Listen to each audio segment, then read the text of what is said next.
না। এবার কি হবে? আমার খুব বড় ভুল হয়ে গেছে।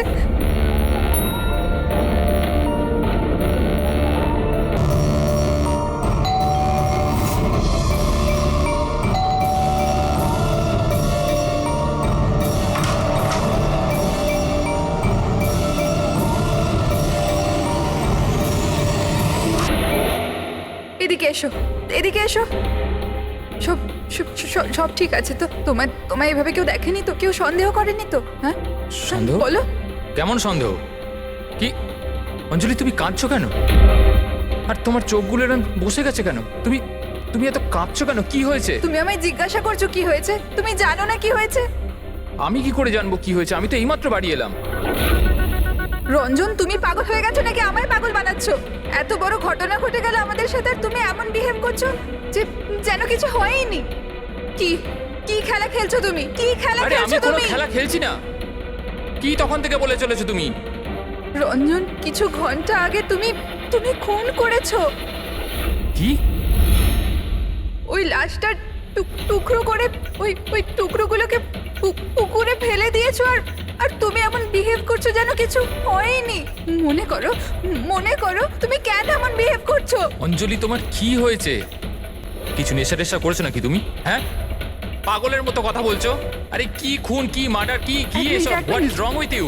এক মিনিট, তোমার জামায় রক্ত, তোমার জামায় তো রক্ত আর আর আর মাথায়, তোমার মাথায় তো চোট লেগেছিল। আর এইসব তুমি জামা কোথায় চেঞ্জ করলে? কোথায় গেল এই সব কিছু? কত রক্ত পাগল হয়ে লেগেছিল। গেছো তুমি? আজ সকালে এই জামাটা পরেই তো গিয়েছিলাম অফিসে। এখন টায়ার্ড হয়ে এত রাতে অফিস থেকে বাড়ি এসেছি, টেনশনে রয়েছে, তুমি উল্টোপাল্টা বলে যাচ্ছ, ইরিটেট করছো আমাকে। আর এইসব কি গল্প তৈরি করছো খুন টুনের? হ্যাঁ, রঞ্জন, রঞ্জন ভালো করে মনে করো। হ্যাঁ, তুমি আমায় কল করেছিলে আর তুমি খুব ঘাবড়েছিলে। রঞ্জন, তুমি তুমি তুমি কাঁদছো কেন? সব ঠিক আছে তো? তখনই তুমি নিচে আসতে বলে আর সাথে টুল বক্স আর পরিষ্কার করার কাপড়ও নিয়ে যেতে বলেছিলে। অঞ্জলি। রঞ্জন, এটা কি করে হলো? এত রক্ত, এই চোট, আর আর তুমি এই সব জিনিস কেন আমাকে আনতে বললে? অফিস থেকে গাড়ি করে বাড়ি আসছিলাম তো রাস্তায় একটা মেয়ে আমার থেকে লিফট চাইলো। আমি ওর সাহায্য করতে গেলাম তো আমার উপর হামলা করে দিল, আমার উপর। আর আর আমি নিজেকে বাঁচানোর জন্য আমি ওর খুন করে দিয়েছি। অঞ্জলি, আমাদের এই লাশটাকে কোথাও একটা লুকাতেই হবে। ওই লাশটা আমরা শহরের বাইরে একটা পুকুরের কাছে নিয়ে গেলাম।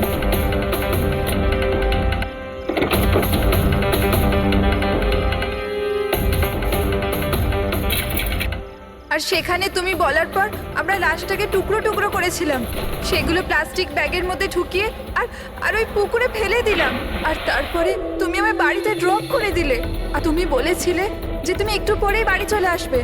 তুমি আমায় এটা বলতে চাইছো যে যাকে আমি চিনতামই না আমি তার খুন করে দিয়েছি? হয় তুমি স্বপ্ন দেখছো, নয়তো তোমার মাথায় কিছু একটা চলছে, সেটা আমি জানি না। আর যদি তোমার কথায় একটুও সত্যতা থাকে, can you prove it? I will.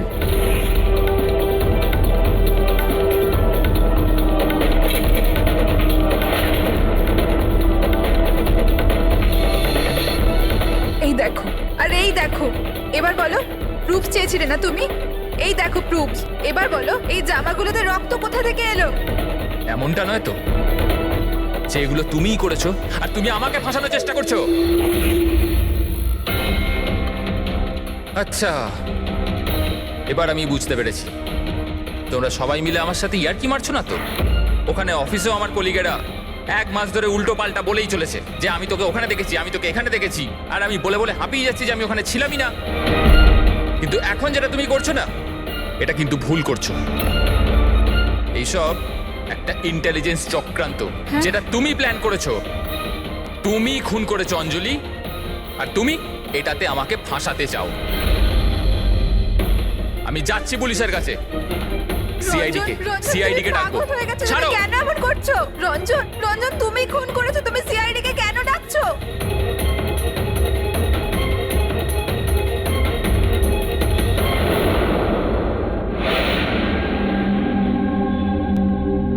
তার মানে আপনি বলতে চাইছেন যে আপনি আপনার স্বামী মানে এনার সাথে মিলে একটা মেয়ের লাশ এই শহরের বাইরে মানে একটা লেকে ফেলেছেন? হ্যাঁ স্যার, আমি এটাই বলছি। আর এই সব কিছু আমি ওর বলাতেই করেছি। কিন্তু আপনার স্বামী তো বলছেন ইনি কিছু জানেনই না। ইনফ্যাক্ট উনি আমাদের এখানে ডেকেছেন। স্যার এই মহিলা সব উল্টোপাল্টা বলছে, আমাকে ফাঁসানোর চক্রান্ত হচ্ছে আর এও তাতে জড়িত। উল্টোপাল্টা আমি নয়, উল্টোপাল্টা এ বলছে। প্রথমে নিজের দোষ ঢাকার জন্য আমাকে দিয়ে এই সব কিছু করিয়েছে, আর এখন নিজেই না বলছে। স্যার আমি আপনাকে সত্যি কথা বলছি, আমি বলেছিলাম না যে আমার হ্যাঁ ওই একই রকম দেখতে লোকের কথা, যে আপনার বন্ধু অ্যালেক্সরা আপনার মতো দেখতে লোকের সঙ্গে দেখা করছে। কিন্তু এটা মনে হচ্ছে না যে আপনার এই গল্পটা সত্যি কম আর কাল্পনিক বেশি লাগছে। স্যার এই লোকটা আপনাদের মিথ্যে বলছে, আমি সত্যি বলছি। ইনফ্যাক্ট আপনারা তো জানেনও না যে কি হয়েছিল। এমন কি হয়েছে? স্যার রঞ্জন আমাকে টুল বক্স আর একটা কাপড় নিয়ে নিচে পার্কিং এ ডেকেছিল, আর ওখানেও আমাকে বললো যে ও একটা মেয়েকে খুন করে ফেলেছে। সেখানে আমরা লাশের টুকরো করে জলে ফেলে দিয়েছিলাম। স্যার প্লিজ আমায় বিশ্বাস করুন স্যার, একই রকম দেখতে একটা লোক এরকম করছে, আর না হলে সবাই মিলে চক্রান্ত করছে যেটাতে আমাকে ফাঁসানো হচ্ছে। এক মিনিট, এক সময়ের জন্য চুপ থাকুন, আর আপনি আপনার গাড়ির চাবিটা দিন এক্ষুনি, এই মুহূর্তে। আর এখান থেকে লিখে যাব। একবার এই এভিডেন্সগুলো ফরেন্সিক ল্যাবে যাক, তাহলেই আমরা জেনে যাব যে আপনাদের দুজনের মধ্যে কে সত্যি বলছে আর কে মিথ্যে বলছে।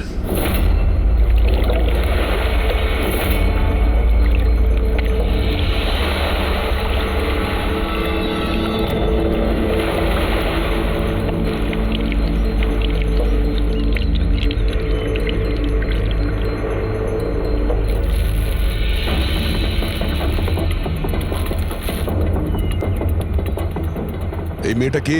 স্যার আমি কি জানি, আপনি আমাকে কেন জিজ্ঞেস করছেন? যা কিছু জানার এর থেকে জানুন না। স্যার আমি এই মেয়েটাকে চিনি না, আমি জানি না একে। আমি একে মারিনি স্যার, আমি তো ওই সময় শুধু এই লোকটার হেল্প করছিলাম। আমি অনেক রাত অবধি অফিসে ছিলাম স্যার, আপনি চাইলে সিসিটিভি ফুটেজ দেখতে পারেন। চিনের নিচে দেখো, থুতির নিচে স্টিচেস আছে না, আর সেগুলো খুব বেশি পুরনো নয়, মনে হচ্ছে কিছুদিন আগেই ও আঘাত পেয়েছে। পুরবি কোনো না কোনো ক্লিনিক বা হসপিটালে স্টিচগুলো করা হয়েছিল, সেখান থেকে এই মেয়েটার ব্যাপারে জানা যেতে পারে। একটা কাজ করো ফেডরিক, পঙ্কজ, এই বডির টুকরোগুলো আছে না, এই সব কটা আমাদের ফরেন্সিক ল্যাবে পাঠিয়ে দাও, আর এদের দুজনকে আমাদের ব্যুরোতে নিয়ে চলো। স্যার এ বলছে যে কয়েকদিন ধরে ওরই মতো দেখতে কোনো লোক ওকে ফাঁসানোর চেষ্টা করছে। এর চেনাশোনা লোকরা ওই লোকটার সঙ্গে বিভিন্ন জায়গায় দেখা করছে, আর ওরা ভাবছে যে ও এই। হ্যাঁ স্যার, আমায় ফাঁসানো হচ্ছে স্যার, আর ওই চক্রান্তে এও রয়েছে স্যার। স্যার আপনিই বলুন, আমি যদি এসব করতাম তাহলে আমি আপনাদের ফোন কেন করতাম? স্যার এখন অবধি আমি আপনাদের যা বলেছি সবকিছু প্রমাণ হয়েছে তো। লাশ তো পাওয়া গেল লেকে, আর ওর গাড়ির ডিকিতে রক্ত পেলেন তো। স্যার আপনি নিজেই বলুন, যখন এতটা সত্যি আমি বলেছি তাহলে এখন মিথ্যে আমি কেন বলবো? আমাকে ফাঁসানোর জন্য স্যার, আমি বলছি স্যার এটা চক্রান্ত স্যার, আমাকে ফাঁসানোর জন্য। ব্যাস ব্যাস, কে কি কাজ করেছে আর করেনি সেটার খোঁজ আমরা করব। শুধু একটা কথা মনে রাখবেন, যে আমাদের সন্দেহ শুধু আপনাদের দুজনকে। বাট স্যার আমি কিচ্ছু করিনি, আমি নির্দোষ। আমি হতে পারে হয়তো আপনি খুন করেননি, কিন্তু লাশকে টুকরো টুকরো করে লেকে ফেলে দেওয়া এটাও কিন্তু বড় অপরাধ, বুঝেছেন আপনি? স্যার সিসিটিভি ফুটেজ পেয়ে গেছি।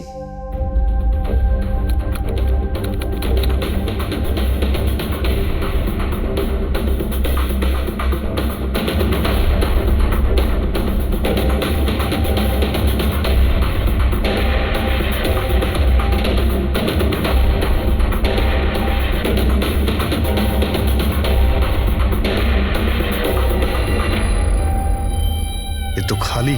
কিন্তু স্যার আমি সত্যি কথা বলছি, আমায় বিশ্বাস করুন, আমি ছিলাম অফিসে। আমি বুঝতে পারছি না কেন আমায় দেখা যাচ্ছে না স্যার। মিস্টার রঞ্জন, আইন বিশ্বাসের ওপর চলে না, প্রমাণ চাই। আপনার অফিসের যে ফুটেজ সেটা সবার সামনে, আপনি ওখানে নেই, তার মানে এটাই হচ্ছে যে আপনার মিসেস যেটা বলছে সেটাই সত্যি। না না স্যার, আমি সত্যি কথা বলছি স্যার, আমি অফিসেই ছিলাম। আমি বুঝতে পারছি না যেটা কিভাবে হলো। হ্যাঁ, কিন্তু আপনার অফিস ফাঁকা দেখাচ্ছে কেন? স্যার রঞ্জন এই কোম্পানির সিইও, এই ফ্লোরে শুধু ওই থাকে, ও ছাড়া একজন পিয়নও আছে, সে সেদিনকে ছুটিতে ছিল। আচ্ছা, রঞ্জন বাবু ঠিক ওই দিনেই আপনার পিয়ন অ্যাবসেন্ট কেন? স্যার আমি সত্যি বলছি স্যার, আমি অফিসে ছিলাম। মিস্টার রঞ্জন, নিজেকে নিরপরাধী প্রমাণ করবার জন্য কোনো রকম প্রমাণ আপনার কাছে নেই, বুঝেছেন? আরে কুন্দন, ভালো হয়েছে তুই এসে গেছিস ভাই। এরা বলছে যে আমি কারো খুন করেছি। আরে আমি কাউকে কিভাবে মারতে পারি বল না, বোঝা না ভাই। এ করতে পারে না স্যার। স্যার এর জীবনে একটা মাছি পর্যন্ত মারেনি। হ্যাঁ এটা ঠিক যে ও মাঝে মাঝে খুব রেগে যায়, রাগকে কন্ট্রোল করতে পারে না। হ্যাঁ স্যার, অনেক দিন ধরে চিকিৎসা চলছে ওর, ওষুধপত্রও খান রঞ্জন দাদা, কিন্তু কখনো কখনো যদি ওষুধ খেতে ভুলে যায় তাহলে নিজেকে সামলাতে পারেন না। এই কথাটা তুমি আমাদের কেন বলনি? স্যার আমি ওই শুধু আপনাকে নয়, কাউকেই হয়তো বলেনি কথা।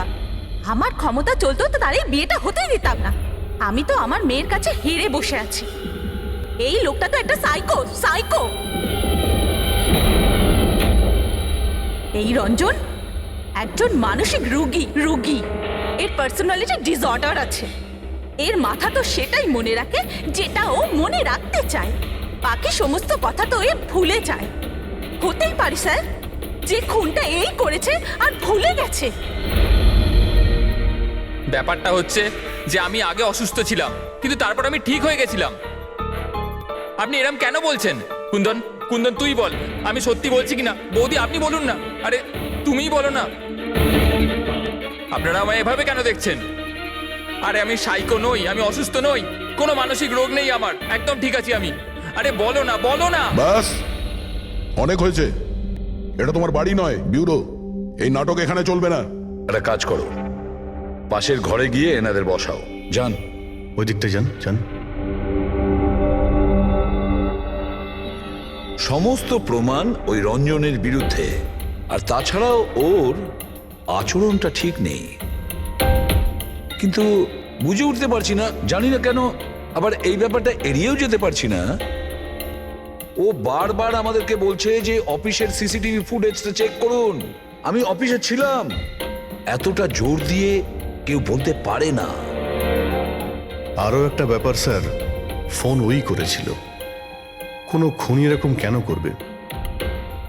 আর স্যার ওই ডিসোসিয়েটিভ পার্সোনালিটি ডিসঅর্ডার, হয়তো খুনটা করেছে আর তারপর ভুলে গেছে। এই রোগটাতে এরকমই হয় স্যার। হতে পারে, এটা হতেই পারে। একটা কাজ করি আমরা, এই যে সিসিটিভি ফুটেজ আছে না, এটাকে ল্যাবে পাঠাই, চেক করিয়ে দেখি এই ফুটেজটা কেউ কোনোভাবে এডিট করে চেঞ্জ করেছে কিনা। আর স্যার ওই একই রকম দেখতে ব্যাপারটা। ও এটা বলছে যে ওর বন্ধুরা ওর মতো দেখতে লোকটাকে দেখেছে, আর ওই লোকটা ওর বন্ধুগুলোকে চিনতেও পারেনি। চলো ওর বন্ধুদের সাথে কথা বলি, জিজ্ঞাসাবাদ করি, জেরা করি, তারপর দেখি ওদের কথায় কতটা সত্যি আছে। স্যার হতে পারে এই চৈতালি আর কুন্দন রঞ্জনের শুভাকাঙ্ক্ষী হওয়ার চেষ্টা করছে, হয়তো তা নয়। আর এদিকে শায়লা, উনি তো চানই এই দোষটা রঞ্জনের ওপর আসুক, যাতে ওনার মেয়েকে আর এই বিয়েটা করতে না হয়। স্যার স্যার যে মেয়েটা মারা গেছে ওর ফটো হসপিটালের ক্লিনিকে পাঠিয়ে দিয়েছি। ওকে শনাক্ত করা হয়েছে। ওর নাম হলো অনামিকা। দুদিন আগেই ওখানে গেছিল ওর আঘাত দেখাতে। অনামিকা, অনামিকা, এই অনামিকার পুরো ফোন রেকর্ড চেক করো, খোঁজ নাও এ কোথায় থাকতো, কি করতো, এর সঙ্গে রঞ্জনের কি সম্পর্ক ছিল।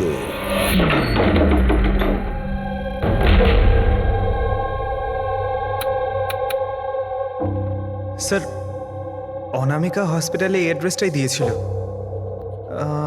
এবার কি করি? দেখা যাক, কোনো প্রমাণ নিশ্চয়ই পাবো। একটু আশেপাশে দেখো কোনো প্রতিবেশী আছে কিনা।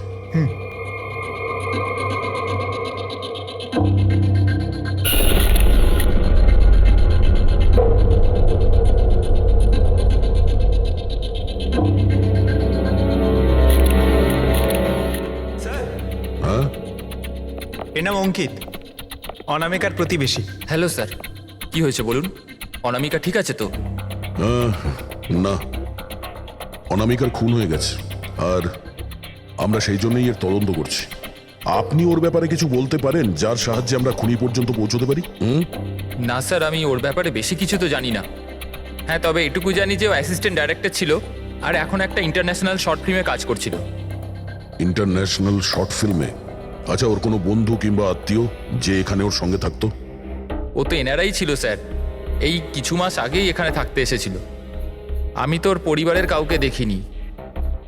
হ্যাঁ, ওর একটা বয়ফ্রেন্ড ছিল যার সাথে ও ঘন্টার পর ঘন্টা ফোনে কথা বলতো। ও ফোনে যার সঙ্গে কথা বলতো ও যে ওর বয়ফ্রেন্ড ছিল এটা আপনি কি করে জানলেন? স্যার আসলে আমি ওর কথাগুলো শুনেছিলাম। ও ব্যালকনিতে দাঁড়িয়ে ওর সাথে খুব জোরে জোরে কথা বলতো অনেকক্ষণ। আর ওদের কথা শুনে মনে হতো স্যার ওর বয়ফ্রেন্ড ভালো লোক নয়। ঝগড়া হতো খুব দুজনের। কথা শুনে মনে হতো নিজেদের মধ্যে মারপিটও করে। ইনফ্যাক্ট এই 2 দিন আগেই ওরা নিজেদের মধ্যে মারপিট করেছে। ওর মুখেতে সেলাইও পড়েছিল আর ওর চোখেও আঘাত লেগেছিল স্যার। আপনি দেখেছেন ওর বয়ফ্রেন্ডকে? আমি স্যার ওকে কখনো দেখিনি, কিন্তু ওর নামটা জানি স্যার। আচ্ছা, কি নাম কি ওর? Ranjan. Ranjan?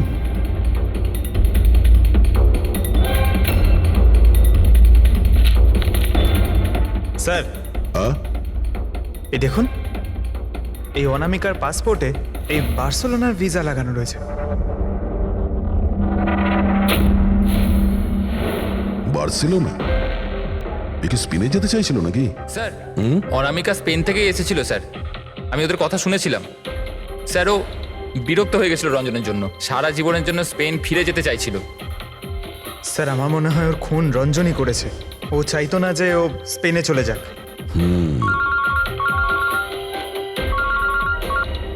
Hello, sir অনামিকার phone records পাওয়া গেছে। একটা নাম্বারে যেটাতে ও সবচেয়ে বেশি কথা বলতো সেটা রঞ্জনের কোম্পানির নামে রেজিস্টার্ড আছে। ও রঞ্জন, একটা কাজ করো, অনামিকার ফোনের শেষ লোকেশনটা কোথায় ছিল সেটা বার করো। অনামিকা কাল রাত্রেই আপনার হোটেলে ছিল? I am not sure sir. ছিল না? আমার তো মনে হয় না। ঠিক আছে, আমাদের আপনার হোটেলে সিসিটিভি ফুটেজটা চেক করতে হবে। Sure sir.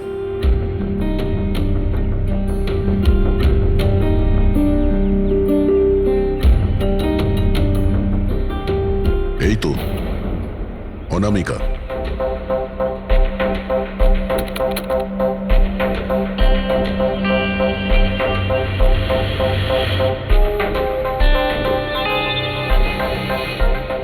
এটা কি ব্যাপার? ও ভেতরে গেল একটা হ্যান্ডব্যাগ নিয়ে আর বাইরে এলো একটা লাগেজ নিয়ে।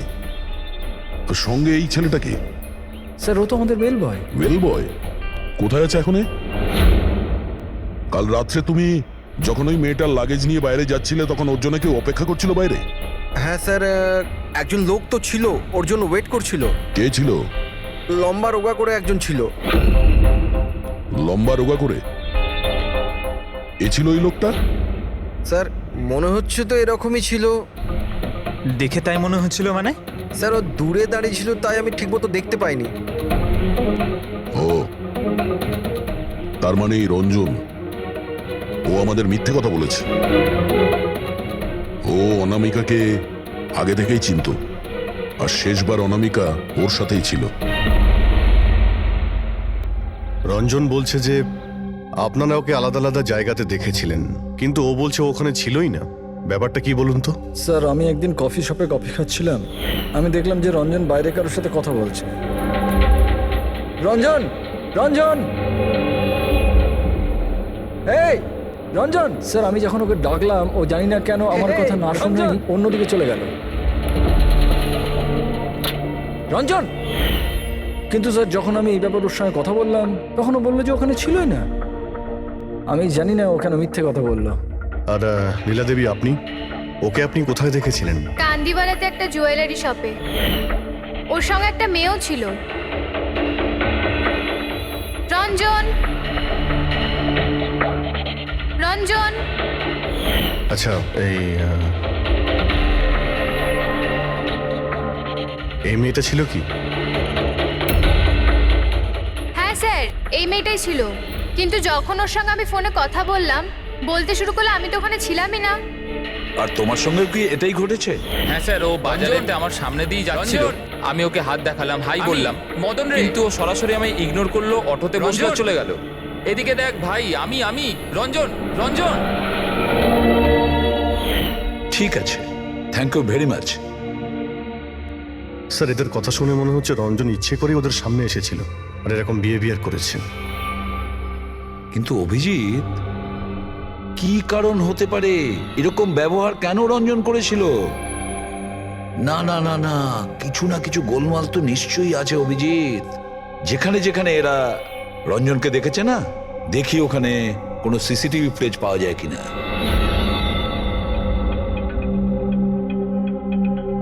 স্যার এখানে দেখুন। হ্যাঁ সালুকে, বস, কি পেলে? এই অস্ত্রের ওপর আর কাপড়ে যে রক্ত পাওয়া গেছে সেটা অনামিকারই। মনে হচ্ছে অঞ্জলি সত্যি বলেছে। এটার ব্যবহার অনামিকাকে খুন করার জন্য আর ওর লাশটাকে লুকানোর জন্য করা হয়েছে। আচ্ছা, রঞ্জনের বিরুদ্ধে কোনো প্রমাণ? হ্যাঁ স্যার, রঞ্জনের ফিঙ্গারপ্রিন্টস পাওয়া গেছে। একটা তো এই টুল বক্সে, আর দ্বিতীয়টা গাড়ির ডিক্কিতে, যেখানে অনামিকার রক্তও পাওয়া গিয়েছিল। তার মানে রঞ্জন অঞ্জলির সঙ্গে ছিল। এটা তো খুব সহজ সরল প্রমাণ। অঞ্জলি সত্যি কথা বলা আর রঞ্জনকে খুনি প্রমাণ করা। কিন্তু বস, আরো অনেক কিছু পাওয়া গেছে। কি? স্যার, আমরা একটা বিশেষ ধরনের পলিমার আর সিলিকনের ট্রেসেসও পেয়েছি, যেটা সাধারণত অদ্ভুত ব্যাপার। সিলিকন আর পলিমার, এটা তো সত্যিই অদ্ভুত ব্যাপার। আরো একটা বিশেষ কথা দেখাচ্ছি, এসো। এই কেমিক্যাল, বস, এই বিশেষ কেমিক্যালটা আমরা সব জায়গায় পেয়েছি। কাপড়ে, টুল বক্সে, অস্ত্রের উপর, সব জায়গায়। আর এটা ছাড়া এই দেখো, এই কিছু সায়ানাইড, কিছুটা ক্লোরাইড, এইসব কেমিক্যাল। সবচেয়ে বড় কথা হচ্ছে এই যতগুলো কেমিক্যাল আছে এই সিচুয়েশনে এখানে এগুলো থাকাই উচিত নয়। রঞ্জন, এই রঞ্জনের স্বাধীন থাকা চলবে না। রঞ্জনের একা থাকা। অনামিকার বয়ফ্রেন্ড? না স্যার, কিন্তু তুমি ওকে অনেক মারধরও করতে। না না, এটা একদম মিথ্যে স্যার, ভুল কথা এগুলো। লোকে আমার নামে বিভিন্ন কথা বলে বেড়ায়, কিন্তু সত্যিটা তো হলো যে আমি কোনো অনামিকাকে চিনি না।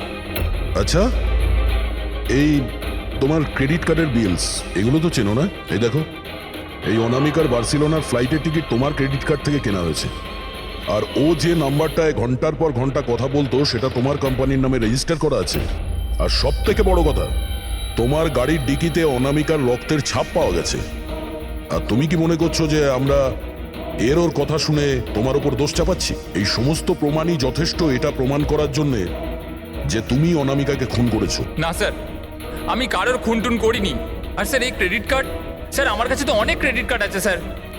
আর স্যার, আমি আজ অব্দি আমার ক্রেডিট কার্ড দিয়ে কখনো বার্সেলোনার টিকিট বুক করিনি। তাহলে উল্টোপাল্টা কথা বলা বন্ধ করো রঞ্জন। অনামিকা তোমার গার্লফ্রেন্ড ছিল আর তোমার জন্য বিপদ হয়ে দাঁড়িয়েছিল, আর ওর হাত থেকে মুক্তি পাওয়ার জন্য তুমি ওকে খুন করে দিলে। আর শুধু খুন করলে না, তার সাথে আমাকেও ফাঁসিয়ে দিলে। না, আমি এরম করিনি অঞ্জলি, আমার কথাটা বোঝার চেষ্টা করো তুমি। বৌদি, মানছি যে সমস্ত প্রমাণ এটাই ইঙ্গিত করছে যে রঞ্জনী খুনটা করেছে, কিন্তু কিছু প্রমাণিত হয়নি এখনো। আপনারা প্লিজ আমাদের কাজ করতে দিন। দেখো রঞ্জন, তোমার নির্দোষ হওয়ার কোনো প্রমাণ তোমার কাছে নেই। আর খুনের সময় তুমি কোথায় ছিলে এর কোনো সাক্ষীও নেই। আর তোমার ওই অফিসে সিসিটিভি ক্যামেরা ফুটেজ, ওর মধ্যে তুমি উধাও। অনামিকার হোটেলের বাইরে তোমার গাড়ির দাঁড়িয়ে থাকা, তোমার গাড়ির ডিকিতে অনামিকার রক্ত পাওয়া, ফোন রেকর্ড, ক্রেডিট কার্ড বিলস, তোমার বাঁচার আর কোনো রাস্তা নেই। এই একই রকম দেখতে অ্যাঙ্গেলটা একবার পরিষ্কার হয়ে যাক, তারপর তোমাকে অ্যারেস্ট না করার কোনো কারণ আমাদের কাছে থাকবে না। ততক্ষণের জন্য তুমি এখানে নিজের বাড়িতেই নজরবন্দি থাকবে, ফ্রেডির তত্ত্বাবধানে।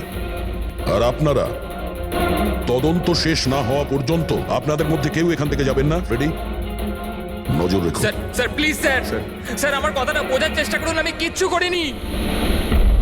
পূরবী, তুমি কি বলছো তুমি খেয়াল করেছো? হ্যাঁ স্যার, স্যার ইমেজ ফরেন্সিক এক্সপার্টরা কনফার্ম করেছেন এই রঞ্জনের ফুটেজের সাথে এডিট করা হয়েছে। এই ফুটেজটায় কিছু আউট অফ ফোকাস ব্যাপার আছে, যেটা থেকে এটা প্রুফ হয় যে এখানে কেউ একজন ছিল, যেটাকে খুবই ভালোভাবে ডিলিট করা হয়েছে। অন্য আর কেউ নয়, ও রঞ্জনই হবে। তার মানে ওর এই একই রকম দেখতে গল্পটা সত্যি। অনামিকার খুনের সময় ও অফিসেই ছিল। তাহলে ওর খুন কি করে করবে? একটাই লোক একই সময়ে দু জায়গায় কি করে হতে পারে? স্যার, স্যার সেই সব সিসিটিভি ফুটেজ পেয়ে গেছি যেখানে রঞ্জনের বন্ধুরা রঞ্জনকে দেখেছিল। কফি শপ, জুয়েলারি শপ আর মার্কেটে। দরজা খোলো, বাইরে বেরোতে দাও। আরে কেন আমাকে আটকে রেখেছো? খোলো, আমি বলছি খুলে দাও। এটা কি হচ্ছে? ওর আবার আগের মতো অবস্থায় নেই তো? খোলো। সে কি? তাহলে তো ওনাকে কাবুতে আনার নিশ্চয়ই কোনো উপায় থাকবে। শুধু একটাই ওষুধ আছে, ঘুমের ইনজেকশন। খোলো, আমি বলছি দরজাটা খোলো। আরে এইভাবে কেউ কাউকে আটকে রাখে নাকি? আমার তো খুব ভয় লাগছে। মাথা খারাপ হয়ে গেলে আবার কিছু করে নেবে না তো? সব এক একটা রত্ন এখানে, আমি দেখছি।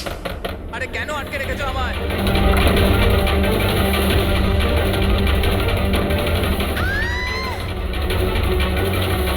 এই রঞ্জন, এই রঞ্জন, রঞ্জন দাঁড়াও বলছি। মা মা মা, আস্তে আস্তে আস্তে। ও মাই গড, এইটা কি করে হলো? আমি ডাক্তারের খবর দিচ্ছি। হ্যাঁ, তুমি ঠিক আছো তো মা? ও মাই গড, কি করে লাগলো তোমার? স্যার এটা কফি শপের ফুটেজ।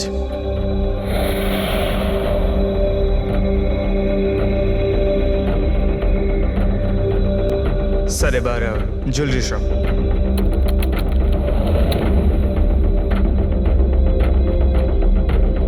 এটার সঙ্গে অনামিকাও ছিল। এখনো পর্যন্ত সবকিছু তো নর্মালি লাগছে।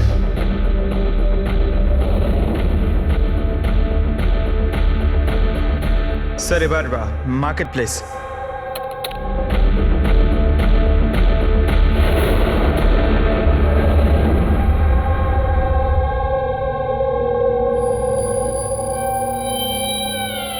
পঙ্কজ, একটু রিওয়াইন্ড করো।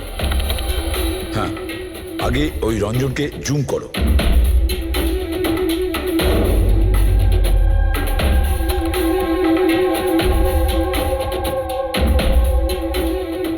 এই দেখো, এর হাঁটা চলা একটু আলাদা।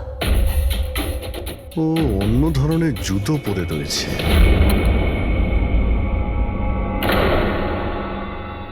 কিন্তু এটা কি? দয়া ওয়াকিং বুট পরেছে, ওয়াকিং বুট। যার পায়ের হাড়ে কোনো প্রবলেম থাকে না, সে ওই ওয়াকিং বুট পরে। কিন্তু রঞ্জনের পা তো একদমই ঠিকঠাক আছে। সেটাই তো, এটা তো হতেই পারে না। তাহলে ও কি? হ্যাঁ সালুকে বলো, কি এখনই? আচ্ছা ঠিক আছে, আমি আসছি। সালুকে ফরেন্সিক ল্যাবে ডেকেছে, এখনই যেতে হবে। চলো। হ্যাঁ ফেডরিক বলো, কি বললে তুমি?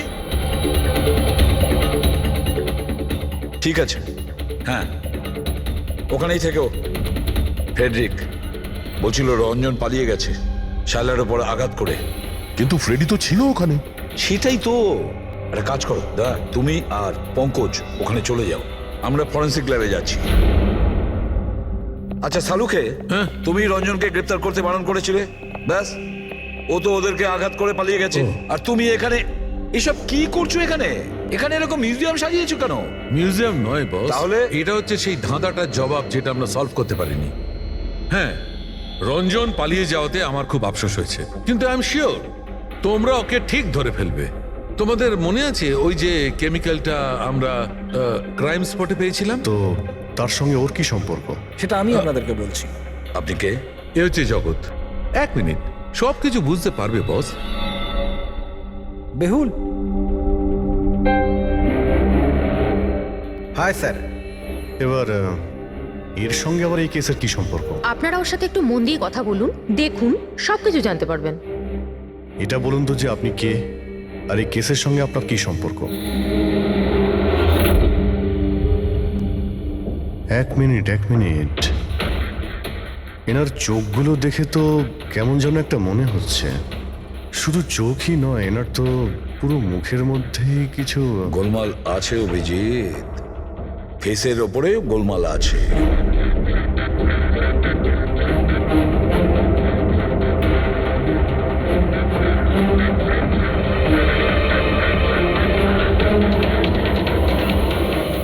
ও থ্যাংক ইউ বেহুল। এটা কি? আমি বলছি বস, ওই কেমিক্যালস যেটা ক্রাইম স্পটে পাওয়া গেছিল, আসলে ওই কেমিক্যালটা এই ধরনের মাস্ক আর নকল রক্ত তৈরি করতে কাজে লাগে। বিশেষ করে এই সিলিকন মাস্ক, যেটা ওই সিনেমাতে ব্যবহার হয়। সব থেকে বড় ব্যাপার হচ্ছে এর মধ্যে চোখের পাতা থাকে না, আর চোখের জন্য এখানে গর্ত একটা থাকে আসল মুখের মতো, যাতে যে এটা পড়বে তার আসল চোখটা এই গর্ত থেকে বেরিয়ে এসে যাতেও দেখতে পায়। আর স্যার, এটাকে বানানো কিন্তু অত সহজ নয়। হাই কোয়ালিটির সিলিকন আর পারদর্শী লোকই এটা বানাতে পারে। লেটেস্ট টেকনিকের জন্য স্যার এটা যে পড়বে তার যে মুখের ভাব সেটাই মাস্কে ফুটে উঠবে। এর থেকে তো একটা কথা পরিষ্কার, অভিজিৎ, কেউ রঞ্জনের মতো দেখতে হুবহু একটা মুখোশ বানিয়েছে, একটা মাস্ক বানিয়েছে। রঞ্জনের মতো হাইটের কেউ ওরই মুখের মতো কোনো মাস্ক বানিয়েছিল আর লোকেদের বোকা বানাচ্ছিল। হ্যাঁ, আর সেই জন্যই সবাইকেও দূর থেকে দেখা দিয়েছিল, কারণ যদি কাছে আসতো তাহলে সবাই বুঝে যেত ও কোনো মাস্ক পরে আছে। আর স্যার অঞ্জলি, ও তোর সাথেই ছিল, ওর সাথে কথাও হয়েছে, ওর সাথে লাশটা লুকোনোর চেষ্টা করেছে। ওর মুখে রক্তও লেগেছিল আর ওখানে লাশগুলোকে কাটছিল আর লুকিয়ে রাখার চেষ্টাও করেছিল, তাই হয়তো তাড়াহুড়োতে কোনো খেয়ালই করেনি। আর তাছাড়াও এই যে একই রকম দেখতে না, নিশ্চয়ই ওর পায়ের হাড়ে কোনো প্রবলেম ছিল, তাই ও ওয়াকিং বুট পরেছিল। আর এই মাস্ক তৈরি করাও এত সহজ নয়। স্যার এই মাস্ক ফিল্ম প্রজেক্টেই কাজে লাগে। ও হ্যাঁ, তবে এটুকু জানি যে ও অ্যাসিস্ট্যান্ট ডাইরেক্টর ছিল আর এখন একটা ইন্টারন্যাশনাল শর্ট ফিল্মে কাজ করছিল। স্যার দয়া বলছিল যে অনামিকা ও নাকি কোনো ইন্টারন্যাশনাল শর্ট ফিল্মে কাজ করছিল। ওর পক্ষে এগুলো করা তো খুবই সহজ। তার মানে ও রঞ্জনের গার্লফ্রেন্ড ছিল না, ওকে নিজেরই খুনে ফাঁসানোর চেষ্টা করেছিল। সেই জন্যই ও বেল বয়কে গাড়ি অব্দি নিয়ে গিয়েছিল। স্যার নিজের প্রতিবেশীর সামনে রঞ্জনের সাথে ফোনে কথা বলার নাটক করেছিল।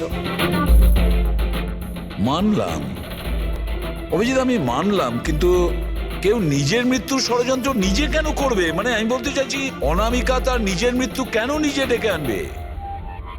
না না না না, কিছু তো একটা গোলমাল আছেই।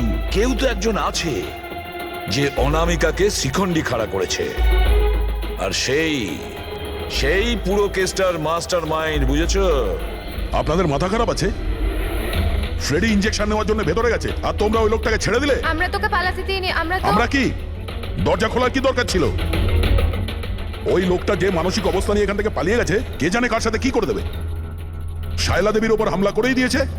স্যার একটা কথা বুঝতে পারলাম না, ওরা তোমাদের দুজনের সামনে থেকে পালালো আর তোমরা ধরতে পারলে না ওদের? স্যার আমরা খুব ভয় পেয়ে গেছিলাম আর সব কিছু এত তাড়াতাড়ি হলো। স্যার আমরা যদি মাঝখানে আসতাম তাহলে আমাদের উপরও তো হামলা করতে পারতো না স্যার। হ্যাঁ, যেমন ভাবে আন্টিকে হামলা করেছিল আমাদেরও করতে তাহলে। হ্যাঁ, এক মিনিট, শায়লা দেবীর ওপর হামলা? কিন্তু কিভাবে? ওর কাছে অস্ত্র কি করে এলো? এখানে তো কোনো অস্ত্র ছিল না, আমরা সমস্ত অস্ত্র সরিয়ে দিয়েছিলাম। হ্যাঁ হ্যাঁ স্যার, শুধু ঘরে কেন, কিচেনেও সবজি কাটার কোনো ছুরি পর্যন্ত নেই।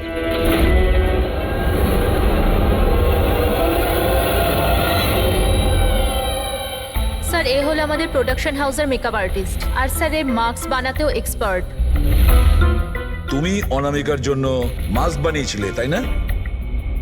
বানিয়েছিলে কি না? হ্যাঁ স্যার, উনি আমাকে টাকা দিয়েছিলেন, আর এটা তো আমার কাজই স্যার। তাহলে এটাও বলে ফেলো যে কাজটা কার জন্য করেছিল, এই মাস্কটা কার পরার কথা ছিল। বলো বলো, তাড়াতাড়ি বলো, সময় নেই আমাদের। আর হ্যাঁ, যার মুখের তুমি মাস্ক বানাও তার মাপ নেওয়ার দরকার আছে, ম্যাপিং করার দরকার আছে। হ্যাঁ স্যার। কার জন্য বানিয়েছিল ওই মাস্ক? কে ওই মাস্কটা পরতো?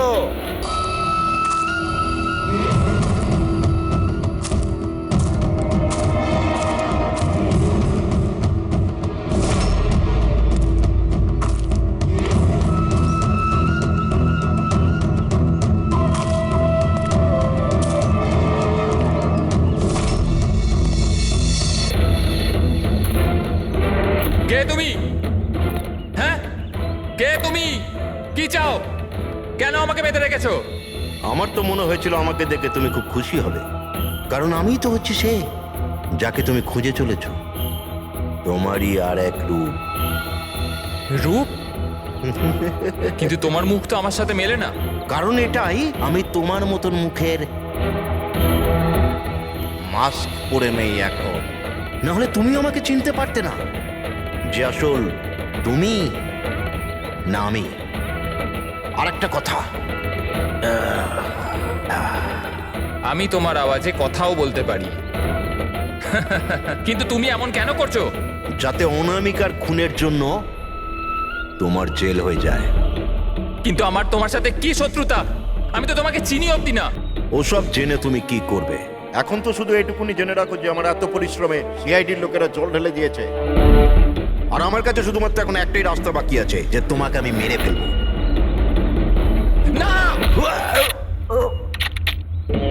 সিআইডি, তোমরা এখানে কি করে? তোমাকে ফলো করতে করতে এখানে পৌঁছেছি। ওই মেকআপ ম্যান সবকিছু বলে দিয়েছে তোমার ব্যাপারে। খুব ভুল করেছো তোমরা এখানে এসে। রঞ্জনকে তো আমি কিছুতেই ছাড়তে পারবো না, কারণ আমি ওকে মারবার জন্য কন্ট্যাক্ট নিয়েছি। কিন্তু এখন তোমরা ওর সঙ্গে মরবে।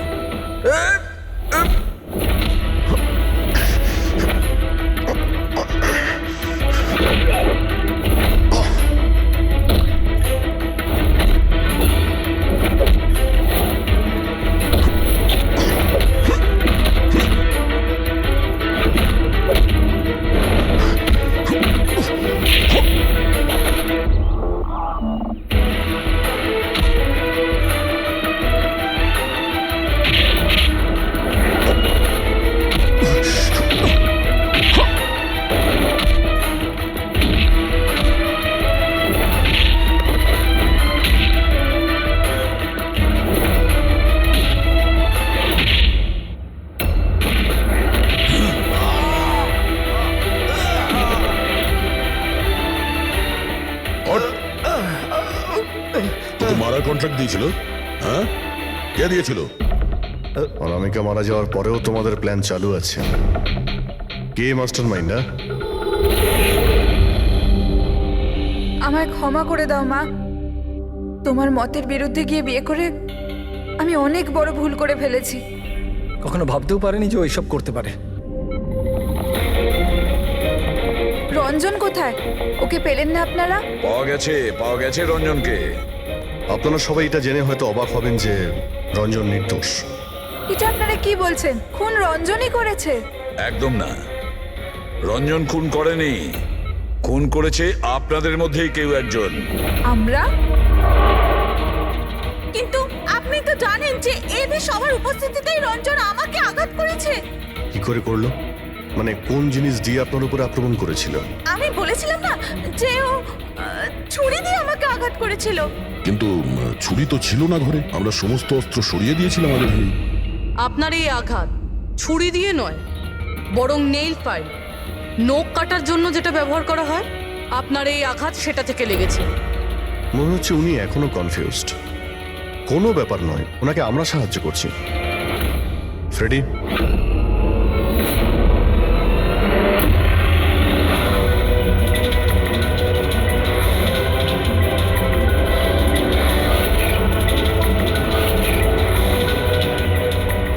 শাইলা ম্যাডাম, আমরা জানতে পেরে গেছিলাম অনামিকার প্রতিবেশী অঙ্কিত এসবের সঙ্গে যুক্ত। তো এই জন্য আপনি আমায় বাড়ি থেকে তাড়িয়ে দিয়েছিলেন, যাতে আমার কিডন্যাপ করে আপনি আমাকে খুন করতে পারেন। মা, তুমি এই খবরদার যদি আমাকে মা বলে ডেকেছিস তো। মা শব্দের অর্থ কি হয় তোমরা দুজন জানো? স্যার, এ আমার অনিচ্ছা সত্ত্বেও রঞ্জনের সাথে বিয়ে করলো আর আমার সাথে সব সম্পর্ক চিরদিনের মতন ত্যাগ করলো। আর আজ এরা আমার সম্পত্তির অধিকার চাইতে শুরু করেছে। এই সব এই রঞ্জনের কাজ। এই উস্কেছে আমার মেয়েকে, আমার একমাত্র সন্তান, নিজের স্বামীর সঙ্গে মিলে ধীরে ধীরে আমাকে বিষ দিয়ে মারতে শুরু করলো।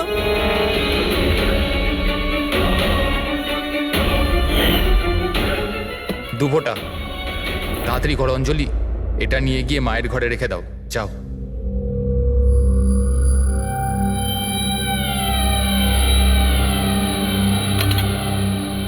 কিন্তু আপনি অনামিকার খুন করলেন কেন? ওর কোনো দোষ ছিল না, কিন্তু আমার কাউকে তো একটা দরকার ছিল এই সব কিছু করার জন্য। কিন্তু আমি এদের দুজনকে শাস্তি দিতে চেয়েছিলাম যে রঞ্জনের ফাঁসি হয়ে যাক আর অঞ্জলির সারা জীবনের মতো জেল।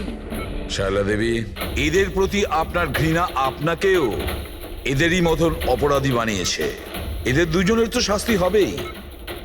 আপনার প্রাণ নেওয়ার চেষ্টা করেছে বলে